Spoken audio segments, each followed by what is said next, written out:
آج ہم تدریسی عمل یعنی پیڈاگوجی سے جڑے کچھ خاص اردو الفاظ پر بات کر رہے ہیں۔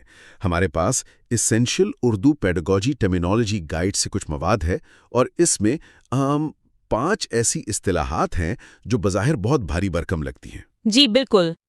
لیکن آج ہم انہیں صرف رٹنے کی کوشش نہیں کریں گے بلکہ ہم سیکھنے کے پورے سفر کو سمجھنے کی کوشش کریں گے۔ یہ سفر شروع کہاں سے ہوتا ہے؟ معلومات ہمارے ذہن میں داخل کیسے ہوتی ہے؟ پھر ہمارا دماغ اس معلومات کا کرتا کیا ہے؟ اور آخر میں ہم اس سیکھی ہوئی بات کا اظہار کیسے کرتے ہیں؟ اس سفر کے ہر پڑاؤ کو سمجھنے کے لیے ہمارے پاس ایک ایک اصطلاح ہے۔ تو آئیے پہلے پڑاؤ سے شروع کرتے ہیں۔ سوال یہ ہے کہ علم کی دنیا میں ہمارا پہلا قدم کیا ہوتا ہے؟ یہ بہت دلچسپ سوال ہے اور اس کا جواب ہماری پہلی اصطلاح حواس خمسہ میں چھپا ہے۔ سیدھے لفظوں میں کہیں تو علم کا سفر ہمارے 5 حواس سے شروع ہوتا ہے۔ دیکھنا، سننا، چھونا۔ جی، دیکھنا، سننا، چھونا، چکھنا اور سونگھنا۔ یہ وہ 5 دروازے ہیں جن سے بیرونی دنیا کی ہر معلومات ہمارے ذہن تک پہنچتی ہے۔ اس کے بغیر تو سیکھنے کا عمل شروع ہی نہیں ہو سکتا۔ اچھا، تو یہ صرف اسکول کی کتابوں والی 5 حصوں کی لسٹ نہیں ہے بلکہ یہ وہ بنیاد ہے جہاں سے سب کچھ شروع ہوتا ہے۔ ہمارے مواد میں مشہور ماہر نفسیات جین پیاجے کا بھی ذکر ہے۔ انہوں نے اس بارے میں کیا کہا تھا؟ پیاجے کا کام یہاں بہت اہم ہے۔ ان کا نظریہ یہ تھا کہ بچے فعال طور پر اپنے علم کی تعمیر خود کرتے ہیں، یعنی وہ خالی سلیٹ نہیں ہوتے؟ بالکل نہیں۔ اور اس تعمیر کا جو خام مال ہے وہ یہی حواس فراہم کرتے ہیں۔ جب ایک چھوٹا بچہ کسی کھلونے کو صرف دیکھتا نہیں بلکہ اسے اٹھا کر، ہلا کر اور یہاں تک کہ منہ میں ڈال کر محسوس کرتا ہے تو وہ کھیل نہیں رہا ہوتا، وہ تحقیق کر رہا ہوتا ہے۔ بالکل، وہ دراصل تحقیق کر رہا ہوتا ہے۔ وہ اس چیز کے بارے میں ڈیٹا اکٹھا کر رہا ہوتا ہے، یہ سخت ہے یا نرم، اس سے آواز آتی ہے یا نہیں، اس کا ذائقہ کیسا ہے۔ علم کا سارا محل اسی بنیاد پر کھڑا ہوتا ہے۔ یہیں سے کہانی شروع ہوتی ہے۔ یہ بات تو بہت گہری ہے۔ لیکن آج کل کی ڈیجیٹل دنیا میں اس کا کیا مطلب ہے؟ پہلے تو بچے مٹی میں کھیلتے تھے، چیزوں کو توڑتے جوڑتے تھے۔ آج کل وہ زیادہ تر وقت اسکرینوں پر گزارتے ہیں۔ کیا اس سے ان کی حسی نشوونما پر کوئی اثر پڑ رہا ہے؟ یہ آج کے دور کا ایک بہت بڑا سوال ہے۔ ایک ٹچ سکرین بچے کو 2 حواس کا تجربہ دیتی ہے، دیکھنا اور چھونا، لیکن وہ بھی ایک چپٹی سطح تک محدود ہے۔ اس کے برعکس پارک میں کھیلنا یا بلاک سے گھر بنانا بچے کے تمام حواس کو متحرک کرتا ہے۔ وہ گھاس کی خوشبو سونگھتا ہے، ہوا کو محسوس کرتا ہے، چیزوں کا وزن اور بناوٹ محسوس کرتا ہے۔ صحیح۔ تو ماہرین کو تشویش ہے کہ اگر بچوں کو یہ بھرپور حسی تجربات نہ ملے تو ان کی علمی بنیاد کمزور رہ سکتی ہے۔ سیکھنا ایک جسمانی عمل بھی ہے، صرف ذہنی نہیں۔ تو حواس وہ دروازے ہیں جن سے علم اندر آتا ہے، لیکن علم کو صرف حاصل کر لینا کافی نہیں، اسے دوسروں تک پہنچانا، اس پر بات کرنا بھی اتنا ہی ضروری ہے۔ اور میرے خیال میں یہیں پر ہماری اگلی اصطلاح ترسیل یعنی کمیونیکیشن کا کردار شروع ہوتا ہے۔ بالکل، آپ نے بالکل صحیح جوڑا ہے۔ معلومات حاصل کرنے کے بعد اگلا قدرتی قدم اسے پروسیس کرنا اور پھر اس کا اظہار کرنا ہے۔ ترسیل کا مطلب ہی یہی ہے کہ اپنے خیالات، احساسات یا معلومات کو ایک ذہن سے دوسرے ذہن تک منتقل کیا جائے۔ اور اس کا سب سے طاقتور ذریعہ زبان ہے۔ جی، زبان۔ زبان نہ ہو تو ہم پیچیدہ خیالات جیسے انصاف کیا ہے یا محبت کیا ہے ان پر بات ہی نہیں کر سکتے۔ ہمارے مواد میں ایک دلچسپ مثال دی گئی ہے کہ استاد اور یوٹیوب کے درمیان رابطہ بھی ایک ترسیل ہے۔ اس نے مجھے سوچنے پر مجبور کیا کہ ترسیل کی شکلیں کتنی بدل گئی ہیں۔ پہلے یہ استاد اور شاگرد کے درمیان ہوتی تھی یا کتاب اور قاری کے درمیان، اب تو یہ الگورتھم اور صارف کے درمیان بھی ہو رہی ہے۔ عنصر ہوتا تھا، ایک جذبہ ہوتا تھا۔ آج کی ڈیجیٹل ترسیل بہت تیز اور مؤثر ہے، لیکن کیا اس میں وہ گہرائی ہے؟ ایک استاد جب کلاس میں کوئی کہانی سناتا ہے تو اس کے چہرے کے تاثرات، آواز کا اتار چڑھاؤ، یہ سب ترسیل کا حصہ ہوتے ہیں۔ صحیح۔ ایک مختصر ویڈیو شاید معلومات تو دے دے، لیکن کیا وہ ویسا ہی اثر پیدا کر سکتی ہے؟ یہ ایک اہم سوال ہے جس پر ماہرین تعلیم آج کل بہت غور کر رہے ہیں۔ یہ بات بالکل درست ہے۔ مؤثر ترسیل کے لیے صرف الفاظ کا تبادلہ کافی نہیں، ان الفاظ کے پیچھے چھپے معنی کو سمجھنا بھی ضروری ہے۔ اور یہ مجھے ہماری تیسری اصطلاح کی طرف لے جاتا ہے، جو ہے سیاق و سباق۔ یعنی کانٹیکسٹ. یہ لفظ اکثر سننے میں آتا ہے، لیکن تدریس میں اس کی کیا خاص اہمیت ہے؟ اس کی اہمیت بہت زیادہ ہے. سیاق و سباق کا مطلب ہے وہ ماحول یا صورتحال جس میں کوئی بات کہی یا لکھی جائے. اس کے بغیر معنی ادھورے بلکہ اکثر غلط ہو جاتے ہیں. مجھے یاد ہے کالج میں ایک بار ہم شیکسپیئر پڑھ رہے تھے اور لفظ نتھنگ بار بار آ رہا تھا. اچھا. لغت میں تو اس کا مطلب سیدھا ہے، کچھ نہیں، لیکن ڈرامے کے سیاق و سباق میں اس کے کئی مطلب تھے.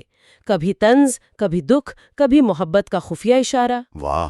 وہ سمجھنے میں ہمیں ہفتے لگ گئے. تب مجھے احساس ہوا کہ سیاق و سباق ہی اصل میں معنی کا بادشاہ ہے. واہ، یہ تو بہت زبردست مثال ہے. ہمارے مواد میں ایک ٹاپر ٹپ بھی ہے کہ امتحان میں کسی لفظ کا مطلب لغت والا نہیں بلکہ پیراگراف میں اس کے استعمال کے مطابق لکھنا چاہیے. یہ بظاہر ایک چھوٹی سی ٹپ ہے، لیکن آپ کی مثال سے اس کی گہرائی سمجھ میں آتی ہے. یہ صرف نمبر لینے کی ٹیکنیک نہیں بلکہ یہ سمجھنے کا ایک طریقہ ہے. بالکل. یہ ہمیں رٹا لگانے کے بجائے تنقیدی سوچ کی طرف لے جاتا ہے. یہ صلاحیت پیدا کرنا کہ ایک ہی بات مختلف لوگوں کے لیے مختلف حالات میں مختلف معنی رکھ سکتی ہے، یہ ایک بہت اعلیٰ ذہنی مہارت ہے. صحیح. جب کوئی بچہ یہ سمجھنا شروع کر دیتا ہے کہ اس کے دوست نے غصے میں جو کہا اس کا اصل مطلب شاید کچھ اور تھا، تو وہ صرف زبان نہیں سیکھ رہا، وہ انسانی تعلقات اور دنیا کو سمجھنا سیکھ رہا ہے.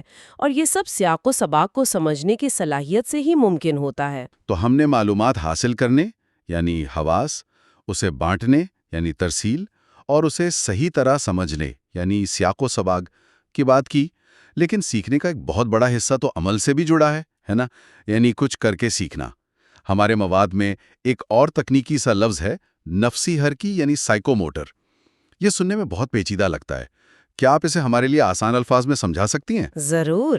یہ لفظ دو حصوں سے مل کر بنا ہے، نفسی یعنی ذہن سے متعلق اور حرکی یعنی حرکت سے متعلق. اچھا. تو نفسی حرکی مہارتیں وہ سرگرمیاں ہیں جن میں دماغ اور جسم کے پٹھے مل کر کام کرتے ہیں، یعنی سوچ اور عمل ایک ساتھ ہوتے ہیں. جیسے گاڑی چلانا؟ بالکل. جب آپ گاڑی چلاتے ہیں تو آپ کا دماغ سڑک کو دیکھتا ہے، فاصلے کا اندازہ لگاتا ہے، اور پھر آپ کے ہاتھ اور پیر اس کے مطابق سٹیئرنگ اور پیڈل کو کنٹرول کرتے ہیں. یہ ایک نفسی حرکی مہارت ہے. لکھنا بھی تو اس کی ایک بہترین مثال ہوگی. آپ سوچتے ہیں کہ کیا لکھنا ہے اور آپ کا ہاتھ اس سوچ کو حروف کی شکل میں کاغذ پر اتار دیتا ہے. یہ دماغ اور انگلیوں کے پٹھوں کا ایک ناقابل یقین تال میل ہے. بالکل. اور یہیں پر وہ ڈیجیٹل دنیا والی بحث واپس آ جاتی ہے جو ہم نے حواس کے بارے میں کی تھی. صدیوں سے بچوں کی نفسی حرکی نشوونما پینسل پکڑنے، کینچی سے کاٹنے اور گیند پھینکنے جیسی سرگرمیوں سے ہوتی تھی. جی. آج کل بچے بہت چھوٹی عمر سے ٹچ اسکرین پر انگلیاں پھیرنا یا گیمنگ کنٹرولر استعمال کرنا سیکھ جاتے ہیں. یہ بھی نفسی حرکی مہارتیں ہیں، لیکن یہ بہت مختلف ہیں. ایک تحقیق بتا رہی تھی کہ بہت سے بچوں کو اب پینسل ٹھیک سے پکڑنے میں مشکل ہوتی ہے کیونکہ ان کی انگلیوں کے وہ چھوٹے پٹھے اتنے مضبوط نہیں ہوئے ہوتے. یہ تو واقعی سوچنے کی بات ہے. تو سوال یہ ہے کہ کیا ہم ایک قسم کی مہارت کو دوسری قسم کی مہارت کے لیے قربان کر رہے ہیں؟ ہمارے مواد میں یہ بھی بتایا گیا ہے کہ اگر کسی بچے کو ان مہارتوں میں مشکل ہو تو اس حالت کو ڈسپریکسیا کہتے ہیں. اس کا مطلب یہ ہوا کہ یہ سیکھنے کے عمل کا ایک باقاعدہ اور اہم حصہ ہے جسے نظر انداز نہیں کیا جا سکتا. جی بالکل. یہ ہمیں یاد دلاتا ہے کہ سیکھنا صرف کرسی پر بیٹھ کر کتاب پڑھنے کا نام نہیں ہے. جسم کے ذریعے سیکھنا، عمل کے ذریعے سیکھنا اتنا ہی اہم ہے. ان سب کو آپس میں جوڑتی ہے. ان سب کے پیچھے وہ کمانڈ سینٹر کون سا ہے جو یہ سب کچھ چلا رہا ہے؟ آپ نے سفر کو آخری اور سب سے اہم پڑاؤ تک پہنچا دیا ہے.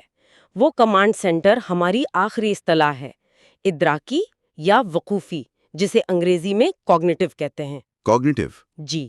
اس کا تعلق سیدھا ہمارے دماغ سے ہے. سوچنے، سمجھنے، یاد رکھنے، مسائل حل کرنے اور فیصلے کرنے کی صلاحیت سے. یہ وہ انجن ہے جو باقی تمام پرزوں کو چلاتا ہے. تو کیا ہم یہ کہہ سکتے ہیں کہ حواس خمسہ ڈیٹا ان پٹ ہے اور وقوفی صلاحیت وہ پروسیسر ہے جو اس ڈیٹا کا مطلب نکالتا ہے؟ یہ ایک بہترین تشبیہ ہے. حواس سے خام معلومات آتی ہیں، رنگ، آوازیں، بناوٹیں. ہمارا دماغ یعنی وقوفی صلاحیت اس خام معلومات کو منظم کرتا ہے، اسے پچھلے تجربات سے جوڑتا ہے اور اس سے ایک بامانی تصویر بناتا ہے. کوئی مثال دے سکتی ہیں اس کی؟ جی، مثال کے طور پر ایک بہت چھوٹا بچہ یہ سمجھتا ہے کہ اگر کوئی چیز نظر نہیں آ رہی تو وہ غائب ہو گیا ہے۔ اچھا، اسے کہتے ہیں آبجیکٹ پرماننس کا نہ ہونا۔ لیکن جیسے جیسے اس کی وقوفی نشوونما ہوتی ہے، وہ سمجھ جاتا ہے کہ تکیے کے نیچے چھپایا گیا کھلونا اب بھی وہیں موجود ہے۔ یہ جو ذہنی چھلانگ ہے نا، یہی اصل میں کوگنیٹو ڈیولپمنٹ ہے۔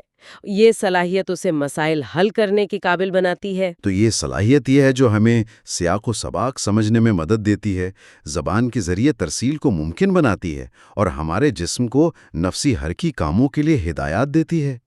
یہ تو واقعی سب کے مرکز میں ہے۔ بالکل، یہ وہ دھاگا ہے جو ان تمام موتیوں کو ایک تسبیح میں پروتا ہے۔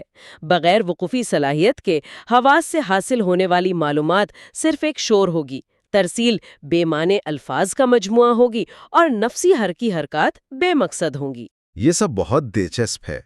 اگر ہم ان پانچوں تصورات کو ایک ساتھ دیکھنا چاہیں تو کوئی حقیقی زندگی کی مثال ہو سکتی ہے؟ جیسے فرض کریں ایک باورچی کوئی نئی ڈش ایجاد کر رہا ہے، کیا ہم ان پانچوں تصورات کو اس ایک عمل میں دیکھ سکتے ہیں؟ کیا خوب مثال ہے، آئیے دیکھتے ہیں۔ سب سے پہلے باورچی اپنے حواس خمسہ کا استعمال کرتا ہے۔ وہ اجزاء کو سونگھتا ہے، چکھتا ہے، ان کی رنگت دیکھتا ہے اور بناوٹ کو محسوس کرتا ہے۔ ٹھیک ہے۔ یہ اس کا ڈیٹا اکٹھا کرنے کا مرحلہ ہے۔ پھر اس کی وقوفی صلاحیت کام شروع کرتی ہے۔ وہ اپنے پچھلے تجربات کو یاد کرتا ہے، سوچتا ہے کہ کون سے ذائقے ایک ساتھ اچھے لگیں گے اور ایک منصوبہ بناتا ہے۔ یہ مسئلہ حل کرنے کا عمل ہے۔ صحیح۔ اس کے بعد وہ اپنے ہاتھوں سے سبزی کاٹنا، مسالے ملانا اور اسے پکانے کا کام کرتا ہے۔ یہ اس کی نفسی حرکی مہارت ہے۔ جی۔ پھر جب ڈش تیار ہو جاتی ہے تو وہ اس کا نام رکھتا ہے اور مینیو میں اس کی تفصیل لکھتا ہے تاکہ گاہک اسے سمجھ سکیں۔ یہ ترسیل ہے۔ اچھا۔ اور آخر میں ایک گاہک جب اس ڈش کو کھاتا ہے تو اس کا ذائقہ اسے اس کے سیاق و سباق پر منحصر ہو کر محسوس ہوتا ہے۔ اگر وہ ایک مہنگے ریسٹورانٹ میں ہے تو شاید اسے وہ زیادہ لذیذ لگے بنسبت ایک عام جگہ کے۔ واہ!